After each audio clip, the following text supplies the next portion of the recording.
কিছুদিন আগে আমি এবং শ্রীমতী বেড়াতে গিয়েছিলাম কুমিল্লায়। সেই বেড়ানোর এক ফাঁকেই ঘুরে আসলাম ধর্মসাগর দিঘির পাড়ে। ধর্মসাগর বাংলাদেশের কুমিল্লা জেলার একটি ঐতিহ্যবাহী মানবসৃষ্ট জলাশয়।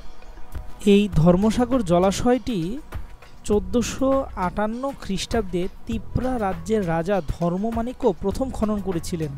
এই ধর্মসাগরের আয়তন 23.18 একর, যা অনেক বিশাল।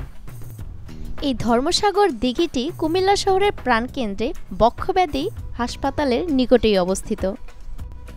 ইতিহাস থেকে জানা যায়, স্থানীয় লোকেদের সুপেয় পানির ব্যবস্থা করার জন্য রাজা ধর্মমাণিক্য এই কৃত্রিম দিঘিটি খনন করেছিলেন। ইতিহাসবিদদের মতে এই দিঘিটি খনন করতে নাকি 32 বছরের মতো সময় লেগেছিল।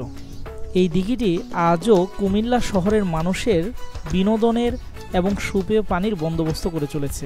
আপনারা যদি কুমিল্লায় কখনো বেড়াতে আসেন, অবশ্যই কিন্তু এই দিঘিটি দেখে যাবেন। শহরের ক্লান্তি ঘোচানোর জন্য বর্তমানে এই দিঘিটি অন্যতম বিনোদন কেন্দ্র হিসেবে আত্মপ্রকাশ করেছে। আপনারাও চাইলে পরিবার পরিজন নিয়ে ঘুরতে আসতে পারেন এই দিঘির পাড়ে। আজ এ পর্যন্তই, দেখা হচ্ছে পরবর্তী ভিডিওতে। ততক্ষণ সঙ্গেই থাকুন। দাঁড়াও, আসল কথা তো বলাই হলো না। প্রিয় বন্ধুরা, আপনারা কিন্তু আমাদের পেজটি ফলো করতে এবং লাইক করতে ভুলবেন না। আর ভিডিওটি ভালো লাগলে কিন্তু অবশ্যই শেয়ার করে দেবেন এবং ইউটিউবে আমাদের সাথে যুক্ত থাকতে অবশ্যই শ্রীমতী চ্যানেলটি সাবস্ক্রাইব করে দেবেন। ধন্যবাদ।